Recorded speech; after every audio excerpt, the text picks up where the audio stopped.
If you're like me, and you got no life and there's nowhere to go, then tune in to the Animation Truman Show. You'll be glad you did. And here we are. Oh boy, the live stream last night was painful. I made so many mistakes, but you know what? I can't say that the issues that I had could be, they can't be blamed on Blender. For the most part, they were my fault.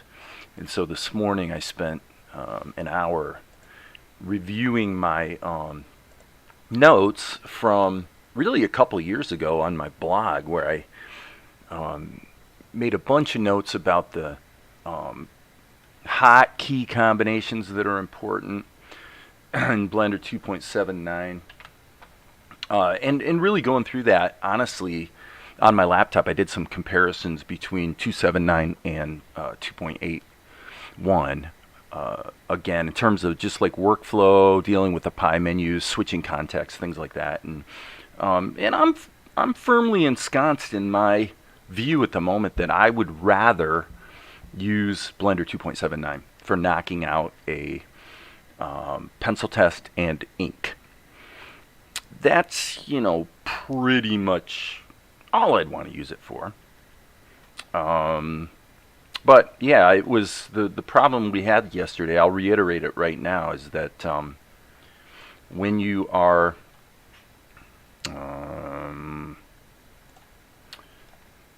when you're working with the grease pencil, the strokes that you draw are placed wherever the cursor is. And my default setup is always to have the cursor. It starts out at the world. In fact, I have in other words, 0, 0, 0 on the X, Y, and Z axis. So if I hit Shift, Alt, Control, tilde, it will actually move the cursor back to 0. And it looks like I probably have to be in object mode for that to work. And it appears that it's not working. So snap, cursor to center, Shift, Control, Alt. Is that a tilde? I can't see my own hotkeys. I think that's the text is so small that I can't see it. But anyway, not a big deal. But this is the thing you want to keep in mind, and maybe make your own hotkey, cursor to center. That way the additional strokes you draw are still placed in the same plane where you expected them. And what happened yesterday was I went to top view, clicked back here, went back here, started drawing, and then wondered why the strokes were disappearing. And the reason they were disappearing is because they were actually being created back here behind the camera. Stupid, really a dumb mistake, and it was something that it's like one of those things I had to relearn. Good morning, Maria. I had to relearn it. A couple years ago, when I first started working with animation, which is really 3 years ago, it was 2018 is really when I sort of got started. I kind of learned everything there was to know about working with the Blender Grease Pencil in version 2.7 because that was really the only tool I had to work with at the time. And I'm an old Blender guy, so this is way before the times of Krita, and of course I got actually into OpenTunes, and then later that evolved into Krita. So interestingly, I suppose this is the salient point, after a fairly unproductive 2-hour live stream last night, once I got my bearings, I was able to get the shot to this point in Krita, get all the coloring in there and everything. Retimed it. I actually retimed it, added a transform mask to the monkey so that he's kind of where I want him to be. Touched up the background. All of that happened in 40 minutes after I signed off last night. So there you go. Anyway, so what we're going to do today is let's just rock and roll and get the color done on this, get the shadows in, get it into the show, and then see what might be the next thing to do. I'm going to check one more thing, by the way. Over here I went snap. I believe, if I'm remembering correctly, this is a good example again of how I haven't really used Blender in a long time. I think if you mouse over one of these menu options and then hit a key combination, I thought I remembered that that actually sets the hotkey. I don't know. I'll have to check that again later. But right now, let's just go ahead and I'm going to hit the G key. We want to set the interpolation to raw. And then I already set a keyframe on the eyes.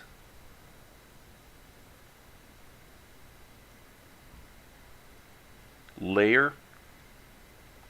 And as you can see, I'll just go through and do the whites of his eyes, and then we'll deal with the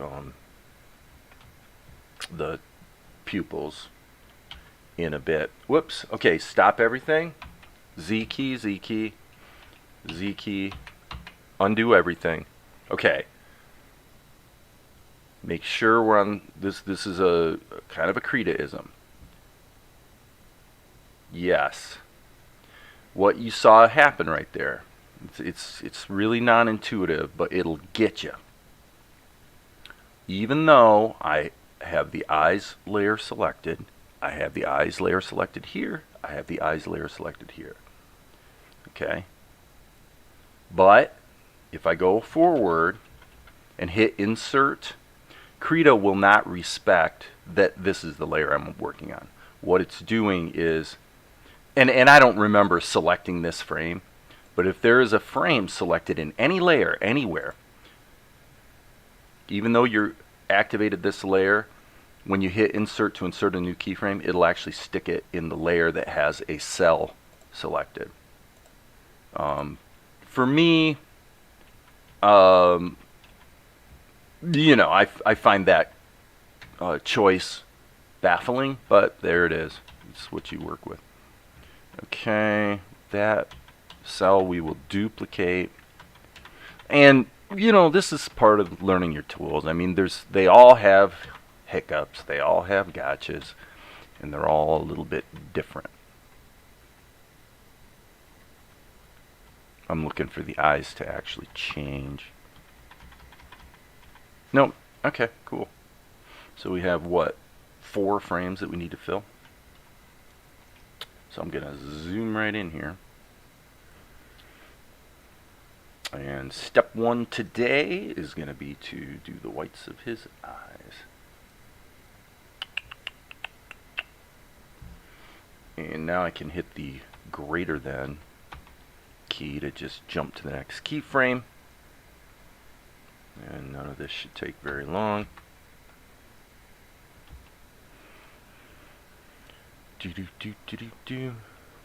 So I'll have to evaluate, but after I get this shot done, I guess there's a couple shots of Mel in the current webisode that are, the characterization needs to be punched up a bit.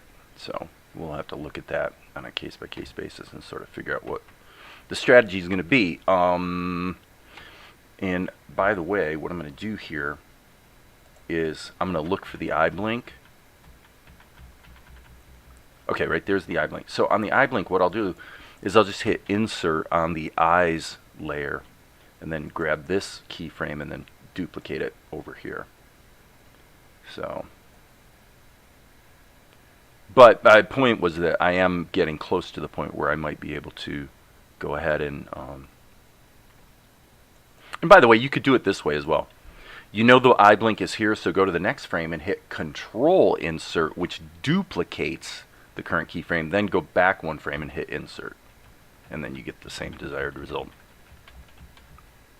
Here, I'm just going to hit Insert because his eyes are not open. So I thought one thing that I really liked about this shot was giving Luka that sort of self-satisfied expression. Hey, I know. I'll call him Monkey.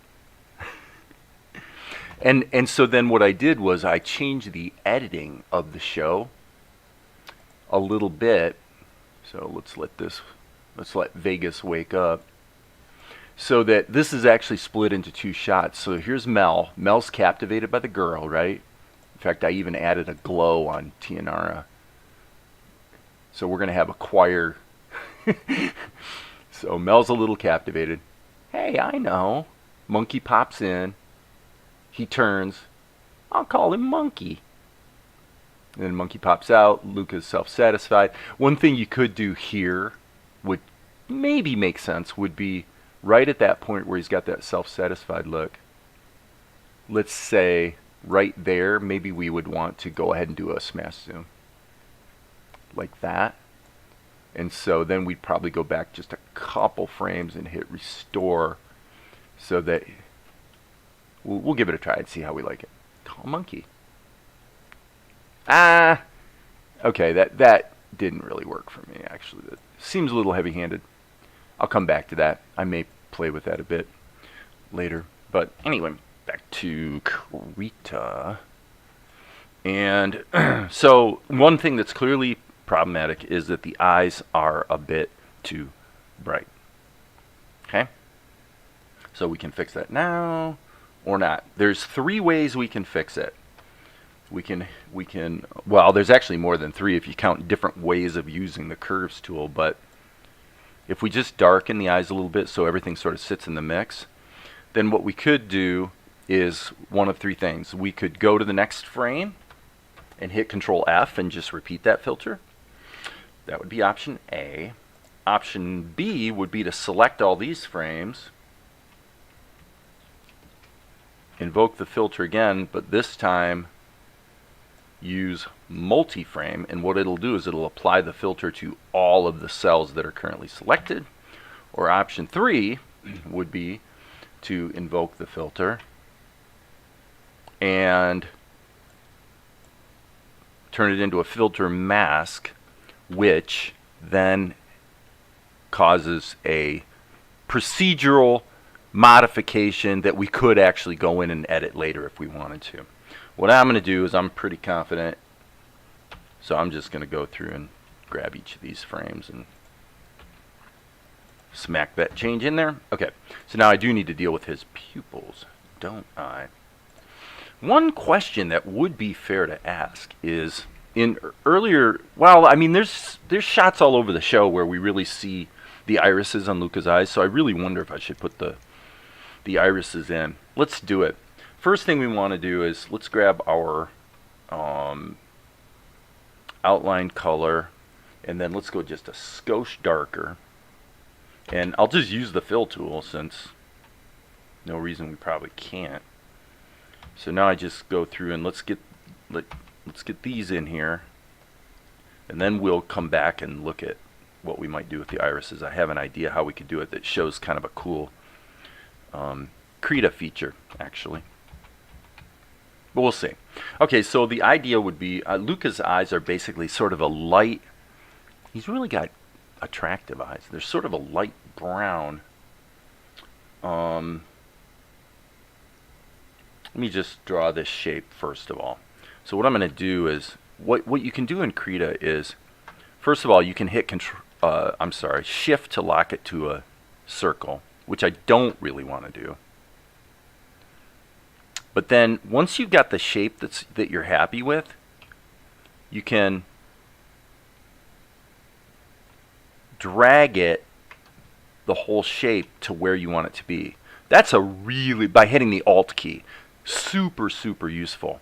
Now, the problem we're going to have is, well, number 1, it's not filled. But number 2, if it was filled, it would cover up the pupils I just did. So what I probably should do is a couple things. Number 1, let's lighten up the eye color a little bit. That looks about the right color. I'm not going to sweat it because it's not a super mega close-up. But then probably what we want to do is put our brush in lighten mode. So it's only going, well, wait a second. Strike that. It would be the opposite. We want it in darken mode. So in other words, it's not going to apply color where it's already darker, only where it's already lighter. So it should apply the color only over the white. Make sense? Okay, so we want this to be filled with the foreground color. All right, we'll do a quick test. That seemed to have worked. So now I'm going to draw the shape, get that a little bigger, and that did in fact work. Okay, I am going to make this, this is one of those things. I'm going to make this a little bit lighter. it does fundamentally change the feeling of the character, so I really want to be a little bit careful here. That's looking pretty good. Okay, so now what I'm going to do is I'm actually going to render this, and then I'm going to go back to the show and compare the way that frame right there feels compared to the earlier shots that are wider, to see if I'm snapping a little bit out of character by putting the irises in there. It might seem like a silly thing to worry about, but it's not a tight close-up, and it's not really a wide shot either is the thing. So if we go back to the beginning, oops, didn't know that was going to loop around. You know, it's debatable. It's a debatable one. So I'm going to hit Control R and go ahead and render this and go look at how it feels in the show. So we've got 3 concurrent viewers. Who's here today? Identify yourself. Identify yourself. I know Maria's here. Working remote today. She's going to be in and out of the stream. Okay. It's just about done rendering the frames. So here's what I meant. I'm going to look at this shot way back here. You know, now that's a little bit vexing, isn't it? That is not that much wider of a shot. A little bit pushed in, and obviously we need to add shadows too, but I'm going to say I think it doesn't make any difference at all, actually. Let me put it on the big screen.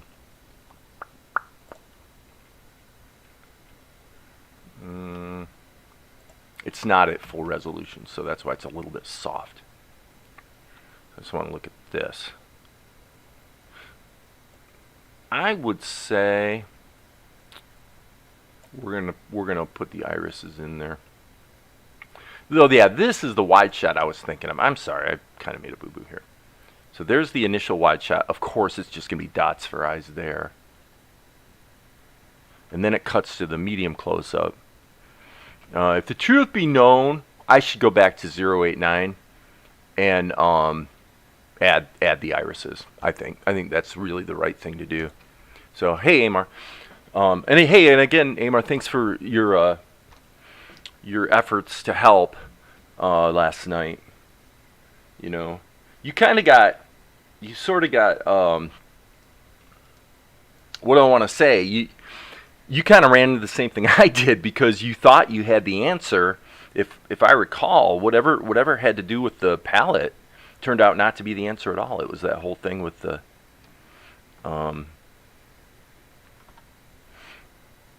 you know, where the cursor was located. I'm going to make that a little bit bigger. So and actually what you're seeing right here is one, and by the way, hey Ashnan, haven't seen you in a while. One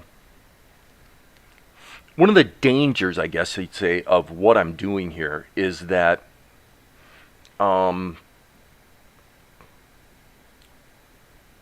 it's actually fairly difficult to match this over and over and over again in terms of the size of the irises, so they don't like drift around.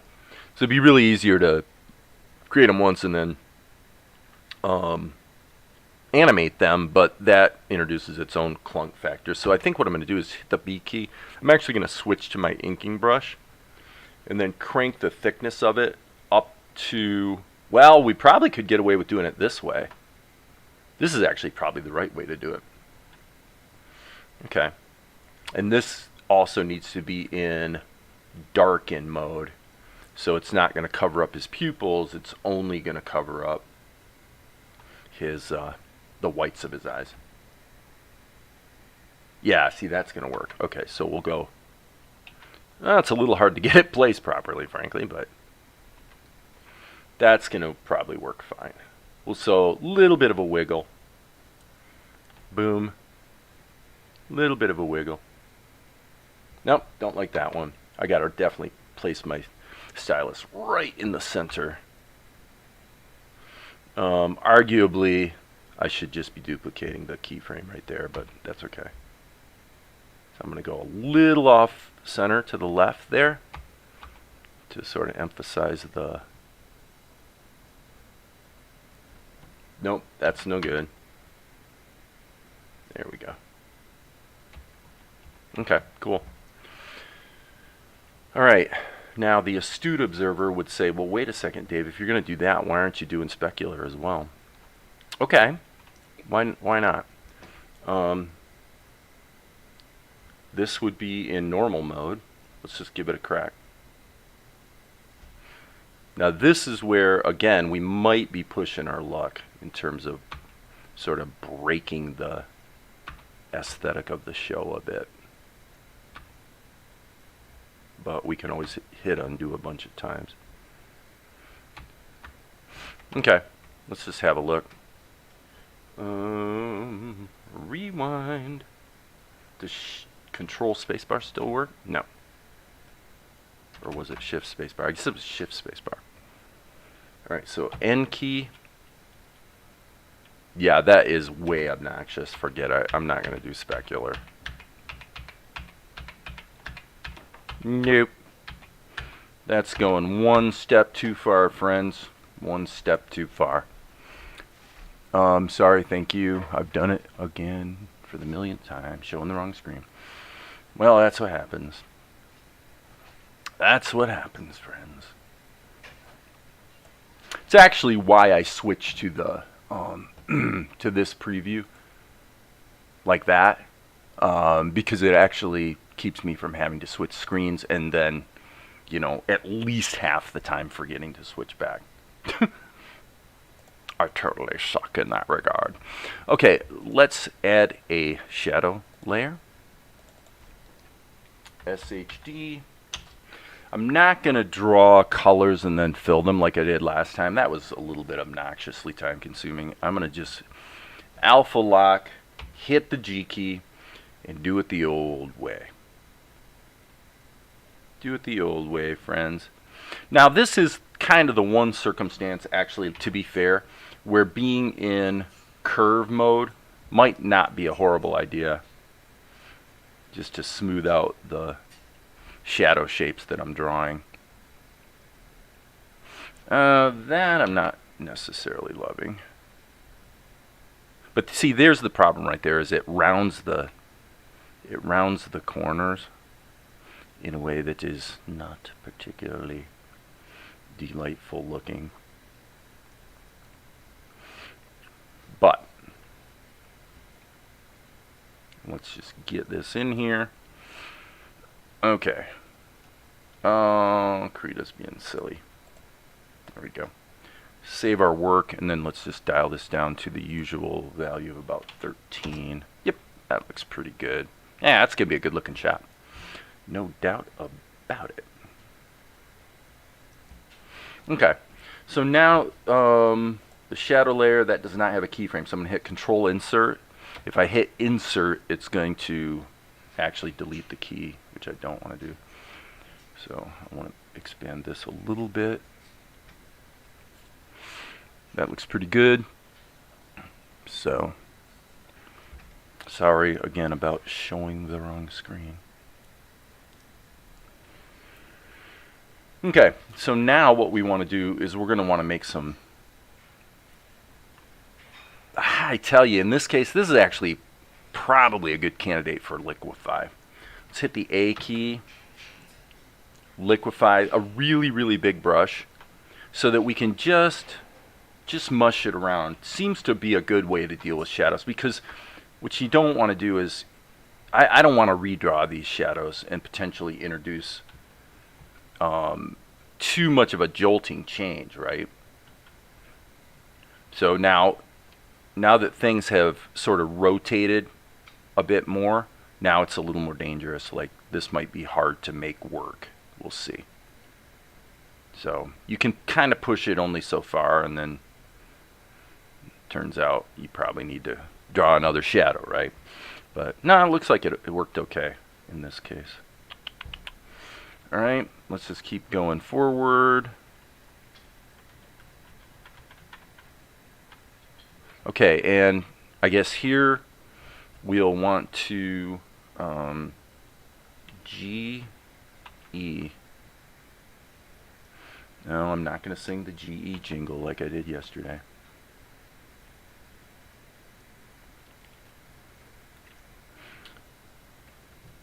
Okay, E key. Just get rid of the stuff that's kind of not working. Hit the E key again so you're no longer in erase mode.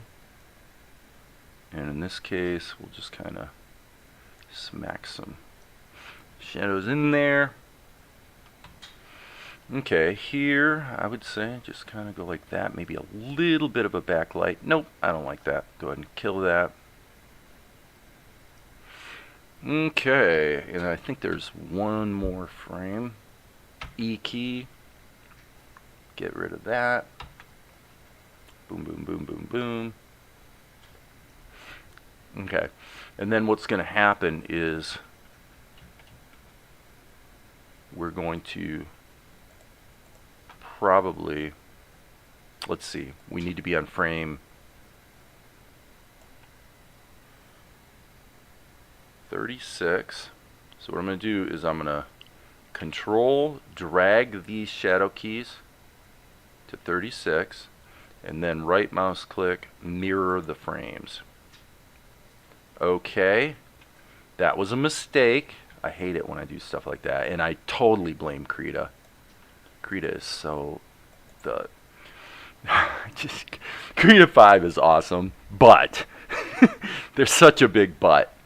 There are so many things about the interaction with the mouse and things, and catching hotkeys, the way it behaves in the timeline, that in Krita 5 is, to call it atrocious would be generous. I mean, the program, in terms of interactivity, in the timeline is, I would call it comically bad. Like, it's so bad that you're like, oh my god, I can't believe anyone would ever release a piece of software where there's so many bizarre behaviors. But there it is. So, but we still get the job done. There it is. Let's hit the play button and see how things are looking. We got to deal with his mouth, of course. So what I should be able to do, let me think about this for half a second. We've got the skin layer, but we want to be behind it. So let's go here. We'll call this inside mouth. Okay. Let's insert a keyframe. Okay, so what I was thinking here was, I'll just do it this way. I'm going to grab a color that's probably about right. Okay, right here. And then I'm just going to lasso it. Normal mode. Oh. Well, that's kind of a bummer. Well, okay, so we have to do this a different way. I was thinking that there was a whole, and I think on some frames there are. So what we'll do is we'll pop this up here. Excuse me, I'm going to sneeze. Entschuldigen bitte. Okay, so we'll do this a different way. We'll use the fill tool. Hit the E key, erase that. Fill, and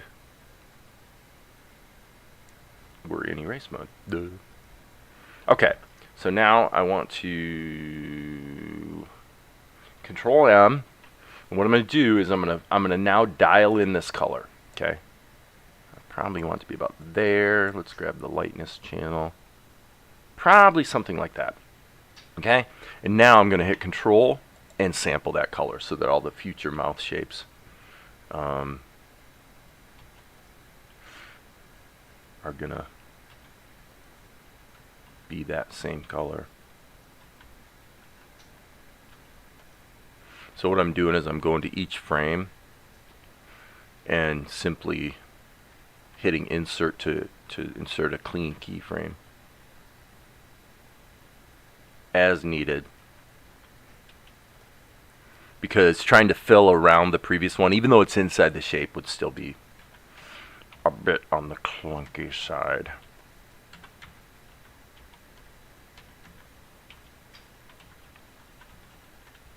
I think that's it. Okay, save our work. And we do need our overall cast shadow from the building. That is a simple shape, G key, black, that's going to be over the whole, just kind of cast over Luka, like so. And then there's no animation in it, so I'm just going to blur it, and then turn it way down, like that. That feels about right. And again, save our work, and I think the shot is done. Pretty sure. So while that renders, I'm going to look at the chat.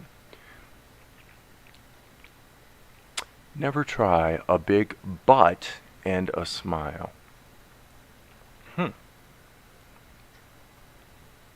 A big butt and a smile. Okay, let's see how this plays once it quits rendering. Jump back over here.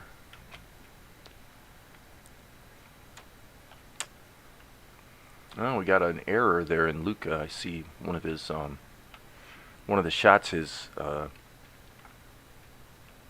he blinks and the whites of his eyes was still sneaking through. I don't know if you guys caught that. But that's a glitch.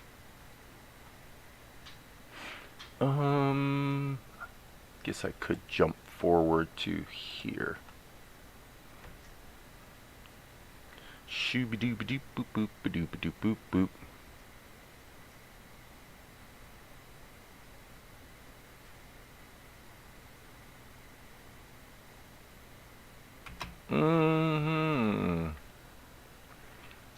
Let's jump back to Krita.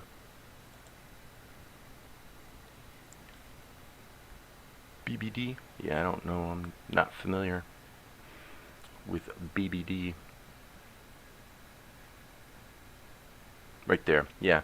I knew I was seeing something. The shadow layer really needs to have a little bit of a liquefy right there. Because it's a little distracting when his head moves a little bit, but the shadow doesn't.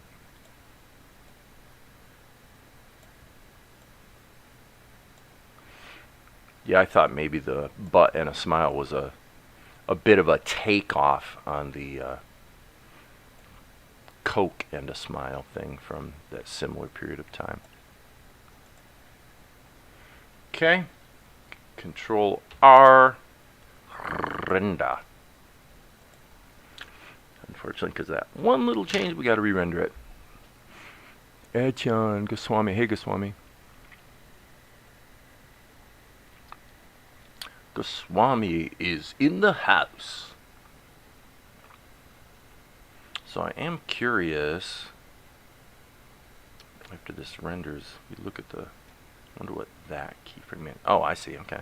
Got it. Good. All good. Ba-doop, ba-doop, boop, boop, ba-doop, boop, boop. Save our work. And I think, wait a second. This is the shot we're working on right now. Let's get rid of that.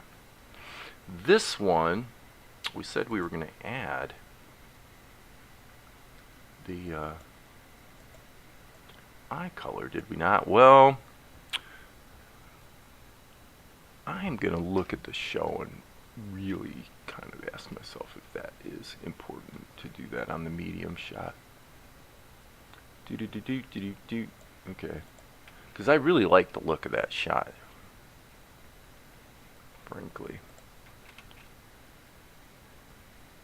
And then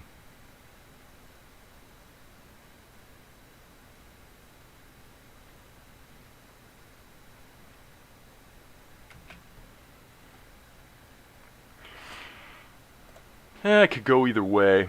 I think what I'm going to do though is, before I go any further, let's open this back up.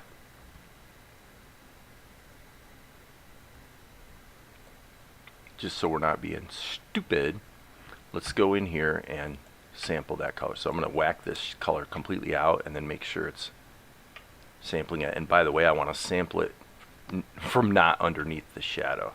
So there we go. That's the color we want. So then we come back here, and this is Luka baked, so we have to go to the layers, and we're already in the eyes layer, it appears.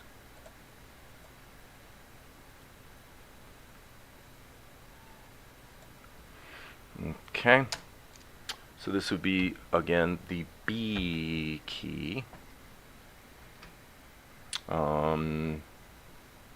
In darken mode. Come on now. Yep, I got it.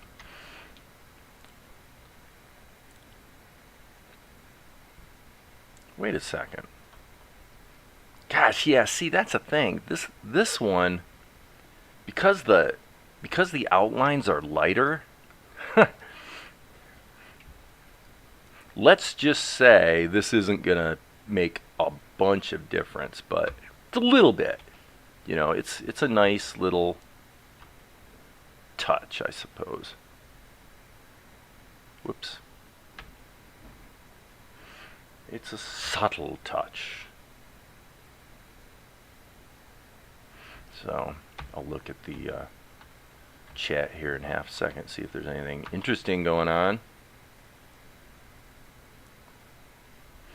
And then we're gonna, after we re-render this, I suppose we're gonna have to take a look at the sequence and see if, well, we're probably gonna have to deal with a couple Mel shots that I think are just not quite where they need to be characterization wise. And I reserve the right to decide to do that offline. It's one of those things I kind of have to really sit and think about, not only kind of whether to do it, but also how to do it. Control R, let's just go ahead and render this out. Okay, stop everything. We have a problem. How do I know there's a problem? Right now, Krita should be complaining that it's overwriting frames that were you know, already there, and it did not complain. So that means this is being saved. There's an error in the save settings.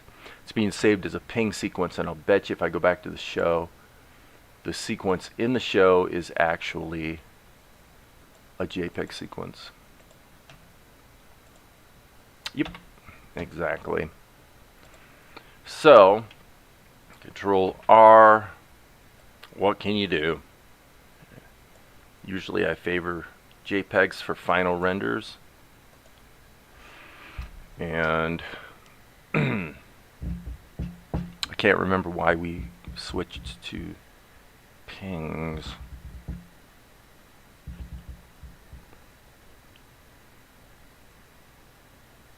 And that's probably taking a little bit longer to render because I didn't bake it down.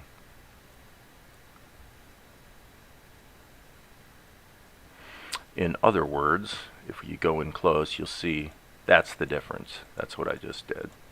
That's the baked version. And since we've changed it irrevocably, actually, you know what I'm going to do? I'm going to leave the baked version in there just for kicks and giggles, just in case for some stupid reason I wanted to get back to it. So there we go. So there's that shot. Interesting. Waiting for image operation to complete. What I'm clicking away just to see if Krita's acting a little bit silly.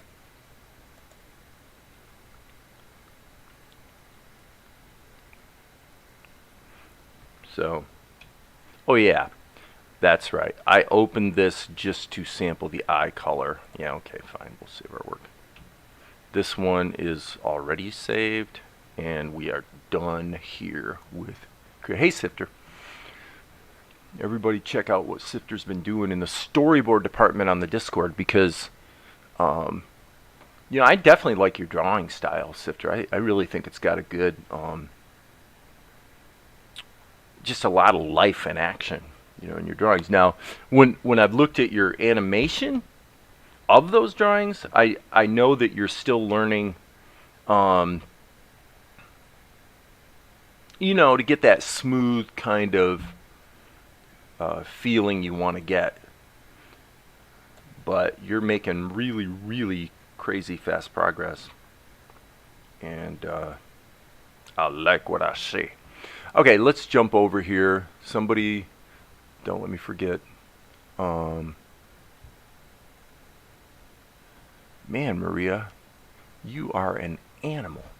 Okay, let's go back here. And what we did was, we got this. And by the way, I'm going to turn off the preview on the other screen. Okay, let's go back here.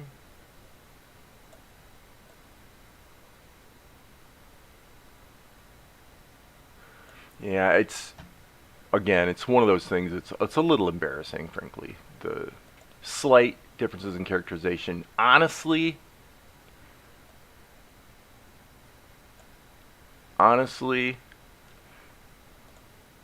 I like this better. Although, maybe his eyes are a little big, but it's really probably actually this shot that really needs a little tweakage. So I'm going to open up 086 and see what I can do with it. Probably, I believe that's one that I animated in Blender. It's hard to remember. You get blaring through on this stuff. Let me see if there is a 086 in here. And so we'll just step one is get your bearings, figure out where your assets are that you're going to have to pull up and do something with. And I'm pretty sure this is going to be wrong. This is going to be like an old version of the shot, I bet. But let's find out. Nope, this is actually the one. So this is a shot that was, this was animated. Didn't I animate this in Blender? I think I animated it in Blender. That would explain why there's these really, really long image sequences where I just imported the whole sequence. Okay, so his characterization here is fine. So this is going to be a valuable lesson. Okay. A piece of his neck seems to almost be missing there, but that's really not that big of a deal. I would say part of the challenge of this shot when I brought it into Krita stems from the fact that I really tried to go too far with Blender. Okay, so this is a good example of what not to do with Blender 2.79. 2.8 and forward, you could get away with it a little better, but basically what I did wrong was I was thinking about the animation in terms of objects. So there was an object that was his head, for example. There was an object that was the rest of his body. Well, so when you think in terms of objects, then you're thinking in terms of sort of rigging and structure, right? You're approaching animation sort of, sort of mechanically, where it really isn't about the drawing, because you're really trying to draw the assets one time and then bolt them all together in a way that lets you animate them using digital tools. Okay, with Blender, particularly with Blender 2.79, which I love, where I've arrived is that's a monumentally bad idea. Because what happens is you get bogged down when you think of the animation in terms of structure and rigging and things like that. So if you're wondering what I'm talking about, it'd be like the idea that you say, well, theoretically here you got Luka. Well, wouldn't it be cool if we only drew his head one time? Well, the problem is that the head has to be animated. So then what you do is you'd maybe put the head on a separate layer and then parent it to an empty and then animate the empty. Okay, so that's a totally legit way to do animation. Okay. The problem is, in my experience, what I find is here we have a situation where I didn't try to color it. I just did the ink work and brought it into Krita for coloring. This workflow where I go through pencil test and ink, thinking not in terms of objects and structure, but just thinking in terms of drawing and storytelling. When I do that, I get the 3 E's. It's efficient, it's effective, and it's enjoyable. Everything about it's fun. Other than when I have occasional problems like we did last night. But, stuff happens, and by the way, that was all my fault. With this shot, I broke it up in terms of structure. And what happens is, not only do you find, there's two things that go wrong when you do that. Okay, again, it's a totally legit approach, and if you're really committed to creating rigged assets that you can use over and over in zillions of scenes, then it's totally a legit approach. For me, I find that it tends to backfire more than it helps. Because what happens is, number one, because there's nuance to the structure, you wind up with stuff like this, where see that? Little bit of weirdness in the neck. It all goes by very quick, so you don't really see it. But little things like that would never happen if you were dealing with this as a single cohesive drawing. So what happens is you get these little discontinuities, and then you find that the amount of time it takes to patch those problems is longer than it would have taken to just have an image sequence and do the paint work. In fact, a lot longer. Because what you really find is you come over here in Blender and you're constantly toggling between the regular dope sheet and the grease pencil dope sheet, and basically more than half of your time sitting here at the computer winds up being spent navigating. It becomes all about clicking around and navigating and find your place and where did this happen, what layer is that supposed to be on. And for me, I just decided, you know what, screw it. It's not fun. It is not a fun approach. So for me, I'd rather just keep it loose and fluid, do the pencil test, smack in the ink, and then bring it over here for Krita for sort of inking, paint and post-production. Anyway, all of which is to say, this particular shot was approached, it was early in my reacquainting myself with Blender, and I made some mistakes. Okay. Right there's a biggie. Now, we could fix that. I mean, that's the nice thing about working here in Krita is, again, this is also structurally, I have to admit, though, this is a scene that would be hard to avoid sort of getting into the gremlins of scene structure as opposed to just drawing, for the simple reason that we've got an animated loop with the bowls that has to be both in front of and behind our character. That would be enormously hard to do. I mean, to draw that one frame at a time would be, you couldn't do it, really. Now a person could make the argument that it would be better because there'd be a level of variety in the way the bowls are bouncing around that you don't get when you just use an animated loop. So that's actually a fair consideration. But anyway, let's go back to Mel. And as you can see, that's the main layer. I'm going to have to sample some colors, so let's turn this off so that let's turn all the shadows off so that when I sample colors, if I sample the color and accidentally sample the shadowed color, then when the shadows are reapplied, of course, it gets darkened yet again, right? And everything becomes too dark. So what I'm trying to get at here is this frame right here. Right there. Okay, so now here's what we can see. If you look here, this image sequence was brought in from Blender. Okay? So if we're going to fix this, we don't want to have to fix it on 75 frames, right? So what we want to do, this is a great example of something I showed, I think yesterday or the day before. What you do is in Krita, just hit the Shift key and start going forward until you get to the end of the duplicate frames. Now in this case, it actually turns out that was pointless. It turns out I was wrong, and there is actually only one frame. So there we go. So that's pretty easy. Therefore, let's go back to our pencil. And what I'm going to do is just try to use a little bit of judgment here.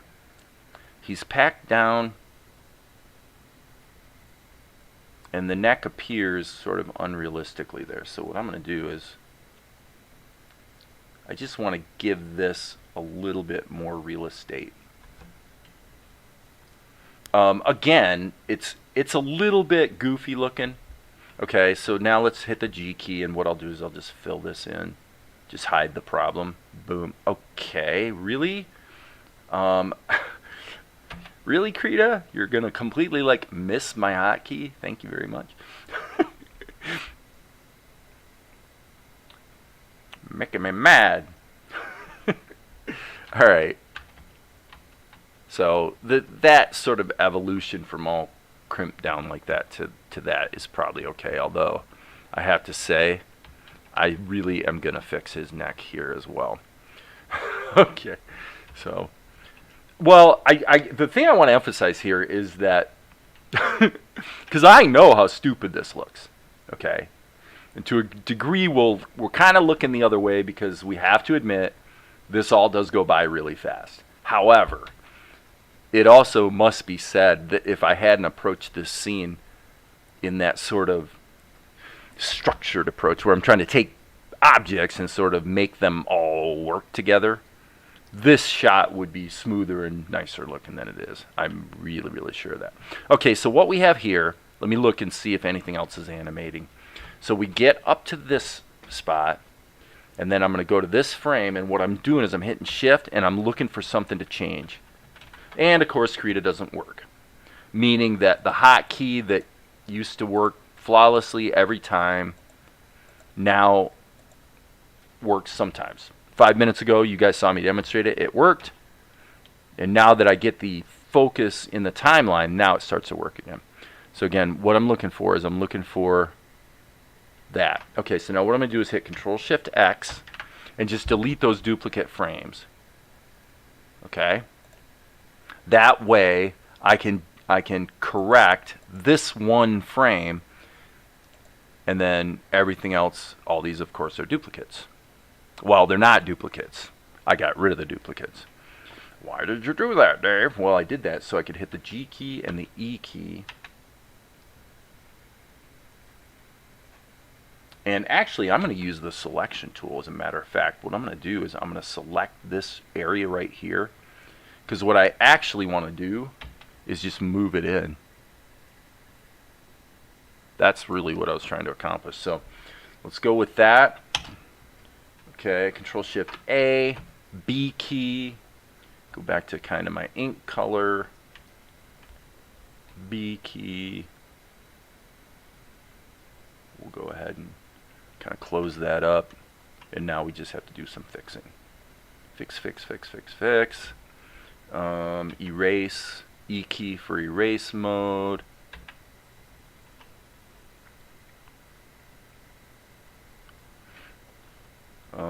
I think if I hit that with the, well, okay, let's do it in behind mode.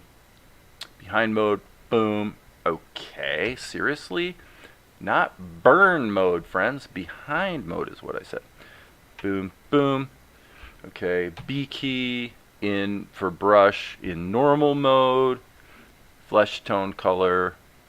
I'm just going to go in, clean that up. Okay, that got me into a little bit better place. Okay, the bowl's shadow we decided we were not going to keep in this shot.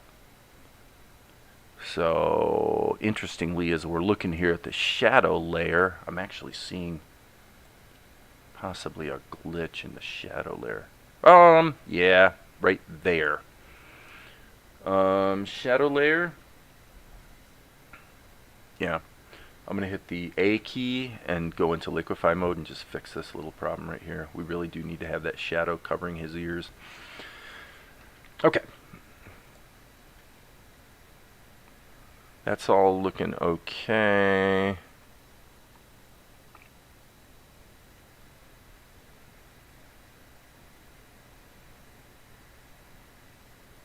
Okay. Save our work. Okay, so now this is where it's going to get ugly. And so I am going to take a moment and look at the chat.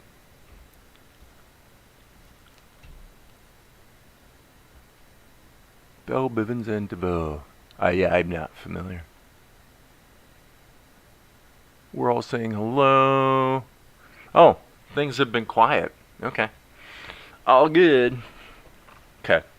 So here's why I said it's going to get ugly. What I want to do is I want to fix his characterization. Okay? Essentially from here. So I'm going to show you guys how to do this. It is doable. It's a bit of a pain, but it's doable. Okay?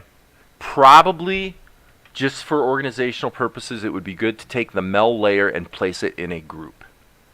Now what I'm going to do is anything in this sequence let's solo this. So this is what we're working on. Anything in this sequence that needs to be deformed and have that deformation prevail over a sequence of frames is going to have to be put into another layer so I can add a transform mask. You can add a transform mask and you can do liquefy over an entire sequence of frames. You just can't use the animation keys on the transform mask with liquefy. If you're going to animate the transform mask itself, and so basically do keyframed animation, you can only use the what is the tool actually called here according to Krita? The transform tool. You have to use it in normal mode, which means you can't squish things around. So what we have to do is hit the plus sign. So we're adding a layer. And now I'm okay with all of this. And then right there is where I have an issue with his characterization. So what I'm going to do is grab the Mel layer, which, by the way, Krita, I want to smack you because Krita used to be so good before version 5 about, it was just smart about pinning stuff to the timeline. And once you have a lot of layers, is there any doubt that the default is that you probably want to have stuff pinned to the timeline? What would the middle ground be? Actually, I could see this as a middle ground. A middle ground would be two things. One would be pin all layers to the timeline, but A, be able to collapse this into a single row. And then maybe whatever layer is currently selected is duplicated at the very top. So then you could have a little bitty timeline where you only see the current active layer, but then at any time you could expand it up and see them all, kind of thing. Now you can kind of still do that, but if they're all showing though, let me see. Yeah, I mean, I can totally see where some people would want to not pin layers to the timeline, because then the idea is that you only see in the timeline the current active layer that's selected. There is definitely a value to that. But anyway, so what I'm going to do is I'm going to say this sequence of frames, and again, Krita's not respecting the hotkey. What should happen right now is I just selected, I just went to a frame, right? So now if I hit shift and just go hit my right key, it should start selecting. If I click on this cell itself, it probably will start working. And it still doesn't work. So I hate to be Mr. Cynical here, but Krita is so amazingly, stupidly inconsistent in how it deals with hotkeys in version 5 that it really makes you want to shoot yourself. I'm not joking. It's like I don't know how do you suck that bad? Basically, you have to set out to suck that bad. It has to be your goal. It just blows my mind. It's like, dudes, did you even freaking test the software before you released it? Hey, Kyle. Hi. All right, so okay, that's what we're gonna do. Forgive the rant, guys, but like I said, it's just absolutely ridiculous. So add a filter mask. Not a filter mask. I'm sorry, that's not. Add a transform mask. And I had mentioned the other day, I had really kind of hoped that that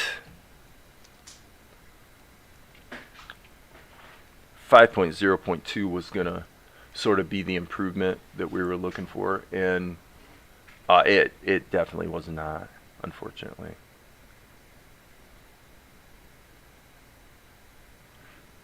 5.0.2, as far as I could tell, was worse. They just introduced more bugs. Okay, that's getting... So every time you turn the transform mask off and on, it does have to recalculate, so I can't really complain about that. That's sort of understandable.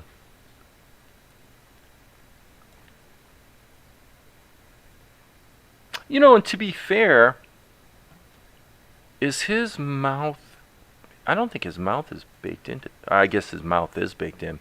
Yeah, if his mouth wasn't baked in, then I really could delete all these extra keyframes. But okay, that's all right. So I'm just looking at my reference from my other shot.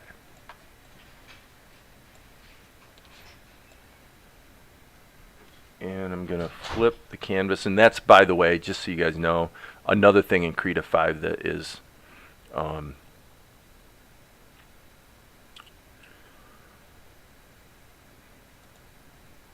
for me borders on disaster, is that when you flip the canvas in Krita 5, I mean, go have a cup of coffee while you wait for the canvas to flip, because it's not an instant operation like it has been for the last couple years in the 4 series. Not at all. In fact, as I recall, maybe I had to actually manually reset the hotkey for mirroring the canvas, if you can believe that. So that was a long-standing hotkey combination that, well, single hotkey, the M key, that all of a sudden didn't work anymore.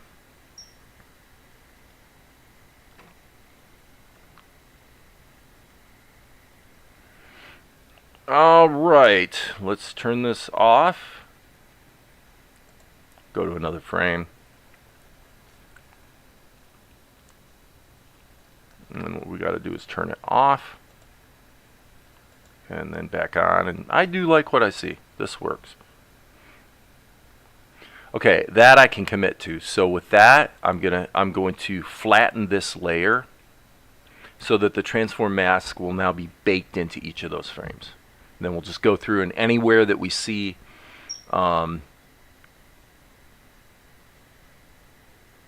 actually, in I should say, you know, by the way, the other thing we can do is we can keep using this as a utility layer for doing the same thing again. All we have to do is just grab these frames and just drag them back down into the original. Yeah, there we go. Boy, I like that better. Nice. Okay, so same thing again, really. I'm okay with the characterization there. That definitely looks better. Right there, we've gone haywire. So let's grab that. Now let's see if our hotkey actually works this time. Shift, and it still doesn't. If I select this layer, does it work? It still doesn't work. Oh my gosh. Like, isn't very often that the bugginess of the software is enough to actually just, you know, you just give up, you know what I mean? You just finally have to laugh because it's just so stupid you can't even get over it. But yeah, it's like,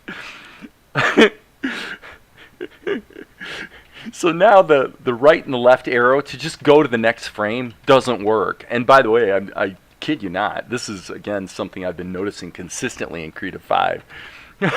It's like, sometimes it'll work, sometimes it won't. We just don't know. You know, just, you know, hope for the best. But we're not making any promise. Oh my gosh. Okay, now I have a little regret. Yeah, let me think about this for half a second. I think I'll read, well, golly. Okay, let me go back. I'm going to see if Krita will let me undo. I'll show you what I'm thinking right here. I'm watching here. Okay, so now the transform mask. Okay, I'm glad I did that. Okay, we've got this transform mask, and I'm not sure if the positioning of his face is the same in this other shot I was just looking at. Excuse me. But it's darn close. So what I'm going to do here, watch this, friends. I was thinking I'd just duplicate the transform mask so I can reuse it later, but actually I've got a better idea. Why don't we just find all the frames that are the same basic pose? Yep, right there.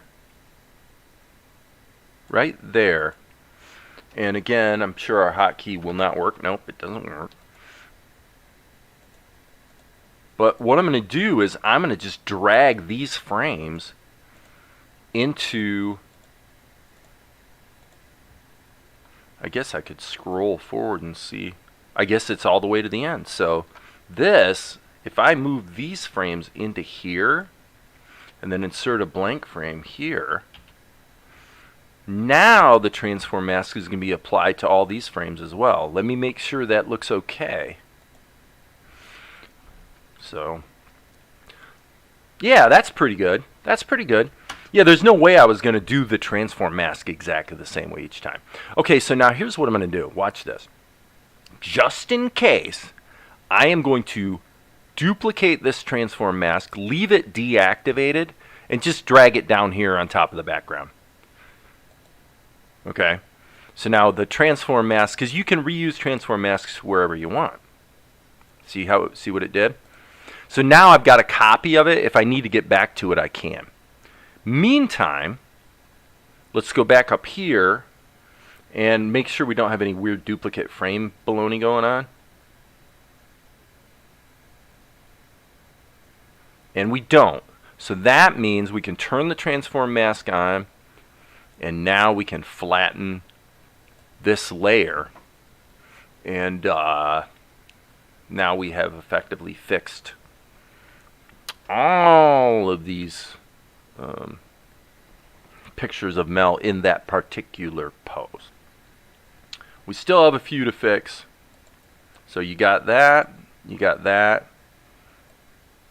This is all good. This is such an improvement. Oh, I'm so glad I did this. Move those guys down and move those guys down. So now we have the transform mask down here if we need to get it back. But now let's look at this. What I'm going to do, by the way, is I'm going to just hit Control-Shift-X and save my work. Okay, so now what I'm looking for is yes, there he moved his head back up here.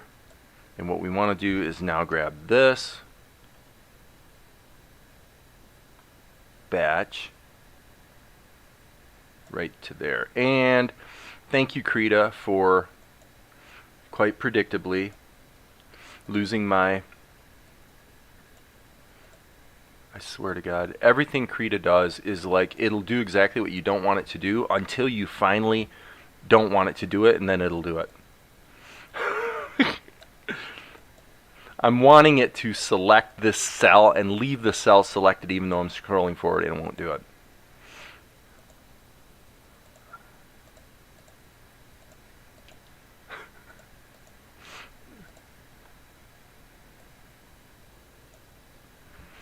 Ugh, it's enough to give you heartburn. Okay. Like I said, it's not often that software is so, it just, the software, like the choices they made are so amazingly stupid that you just can't even wrap your head around, like, how do you get to be that dumb? It's like, I know what it is. What it is they've got half implemented features that are very, very, very cool features, but they're half implemented. They're still very buggy. They haven't been thoroughly tested, and they were really, really, really eager to be able to release Krita 5 and announce all the wonderful new features. And, you know, if I'm honest, I've been getting a lot of work done with it, haven't I? So I guess I can only complain so much.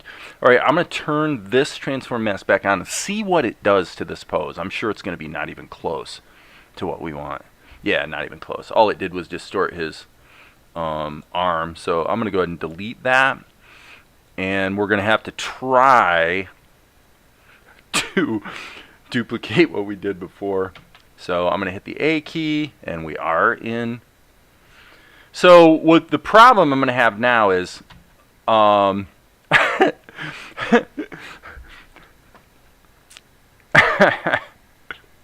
okay, so what I want to do is, while I'm working with the transform mask, I want to really just be able to hit my right and left arrow button so I can toggle between these two frames.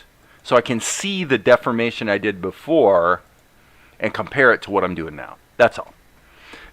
And I can't, because Krita no longer Krita no longer advances between animation frames with the right and left arrow button.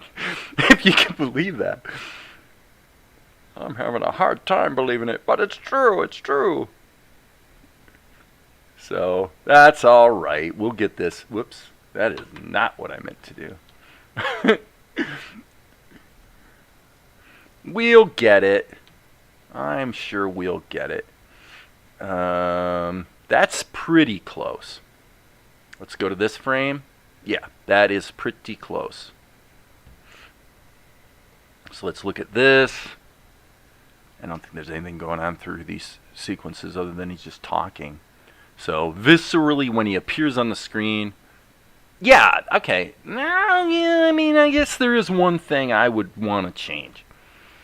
Come to think of it, I think I want to... His nose looks like it's a little high for that shot. That does mean we'll have to change the shadow, but that's okay. Oh, that's not what I meant to do. Getting a little bit of distortion in his eye. So this is, you know, again, I approached this shot the wrong way. This is the type of thing is brain dead stupidly easy to do in Blender with the grease pencil, because you can just sculpt the strokes and there's nothing to it. All the weaknesses are sort of mitigated by doing this type of stuff directly in Blender, and that's why I've adopted the idea of pencil test the scene and then do all the ink and the sculpting and the, you know, the stuff I'm doing right here. Do it in Blender on the ink lines. Get it right, then bring that into Krita and do the paint. That seems to be a nice workflow. Okay, so now what I'm going to do is go to my shadow layer, look at my keyframes, and now I need to wait for that to render, or calculate I should say, and now I just want to go in here again with the liquify tool. There we go. Now we're getting somewhere. Let's see what we have here. That's fine. That's fine. So this sequence, we can bake it flat. Do we want to protect ourselves by making a copy of the transform mask? Why not? Let's make a copy. It's turned off, so it's not going to have any effect, but now we've got a copy of it. And now we'll turn it back on and do flatten layer. So that's going to bake the transform mask into the frames. It looks like it's already done, so that's good. Thank you, Krita, for being pretty quick. I will give you kudos where you deserve them. I may be a little bit harsh, but I do give kudos where they are deserved.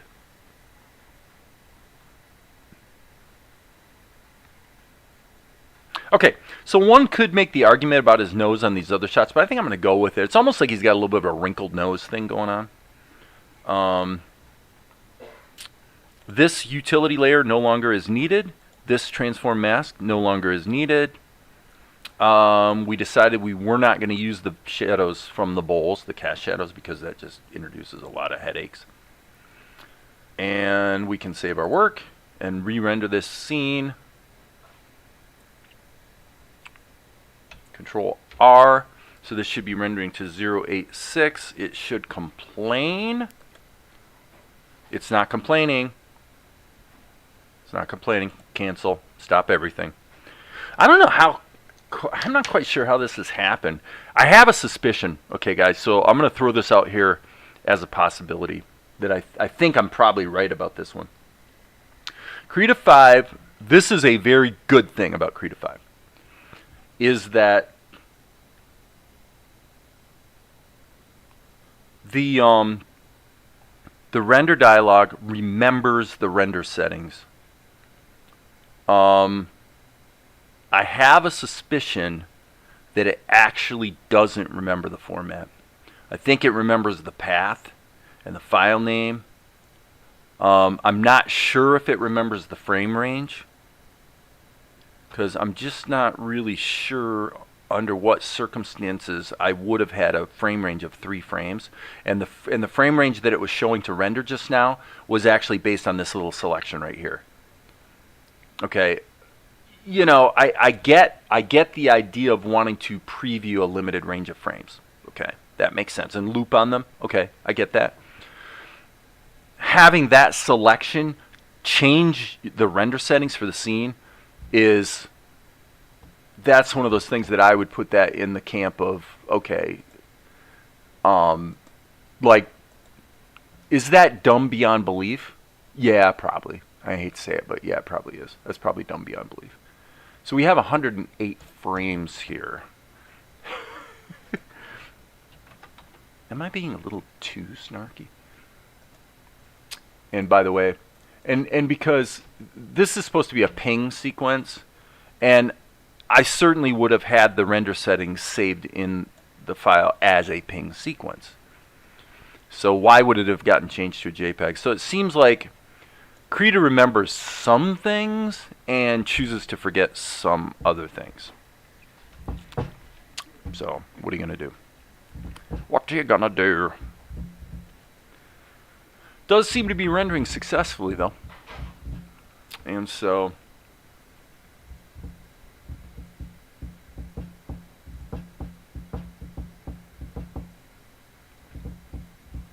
yeah, I mean, the two things they got right on Krita 5 are saving the render settings with the file. That was definitely a good move. And then the animated transform mask is definitely cool. And I just say that because there's a lot of things about Krita that were broken or damaged or don't work as well as they used to, compared to 4.1.7. This is what I was using before. Okay. So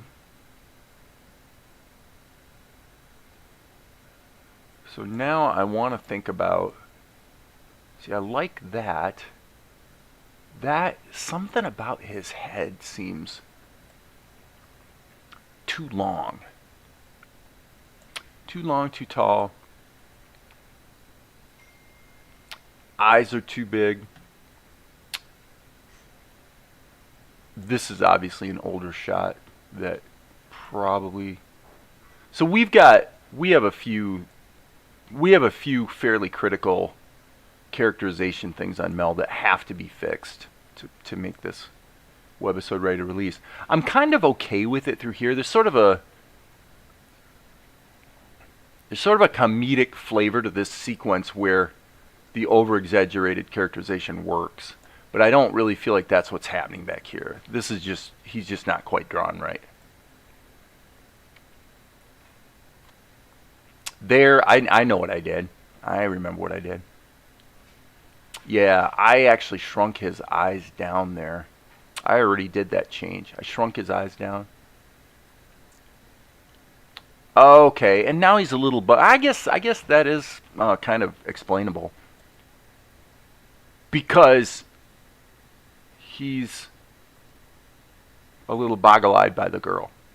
But there's something about the shape of his head here that I want to fix, and I don't think I'm going to do it here in this live stream. I'm going to go ahead and sign off, go in, look at where these files are, look at what I've got, and I've got to get this to better match what we have here. So it is what it is. And so with that, I am going to sign off. Thanks for hanging out, guys. As you know, it's been a good hour and a half. Gotten a lot done. There will be more later.